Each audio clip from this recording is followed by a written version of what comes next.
যে কোনো টিমকে আমরা হারাইতে পারবো ইনশাআল্লাহ। এই 8টা কোয়ালিটি টিম এবং আমি বিশ্বাস করি আমাদের টিমের ওই অ্যাবিলিটি আছে।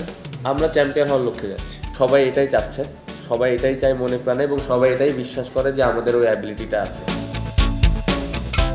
মিরপুরের এই সংবাদ সম্মেলনের কথা মনে আছে সবার। বড় গলায় চ্যাম্পিয়ন্স ট্রফির শিরোপা জয়ের আশা দেখিয়েছিলেন নাজমুল হোসেন শান্ত।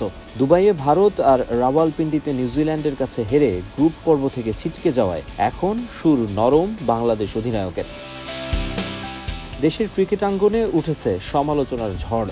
বিশ্ব ক্রিকেটে নিজেদের হাসির পাত্র বানিয়ে ফেলেছেন শান্তরা। বিষয়টা এমন হয়ে দাঁড়িয়েছে যে প্রতিটি ইভেন্টের আগে বড় বড় কথা বলে শেষ পর্যন্ত কিছুই করতে পারে না বাংলাদেশ দল। তবে কেউ কেউ সৌজন্য দেখাচ্ছেন। তাদের মধ্যে ভারতীয় সাবেক ক্রিকেটার হরভজন সিং অন্যতম।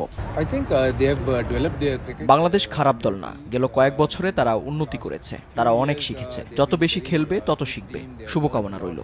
And more they will play, they will learn, of course. Super player their clear choice, clear man. Champions trophy থেকে ছিটকে গেছে বাংলাদেশ, বিদায় নিশ্চিত পাকিস্তানেরও। তাই গ্রুপ পর্বে দু দলের মুখোমুখি শেষ ম্যাচটা নিয়ম রক্ষার, তবে মর্যাদারও। প্রায় 3 দশক পর নিজেদের মাটিতে আইসিসি ইভেন্ট আয়োজন করে শূন্য হাতে মাঠ ছাড়তে চায় না পাকিস্তান।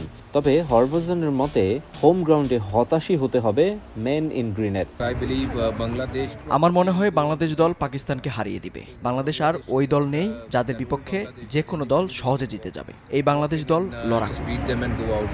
বাংলাদেশের এই দলের লেগ স্পিনার রিশাদ হোসেনকে নিয়ে আলাদাভাবে প্রশংসাও করেন ভারতীয় কিংবদন্তি স্পিনার।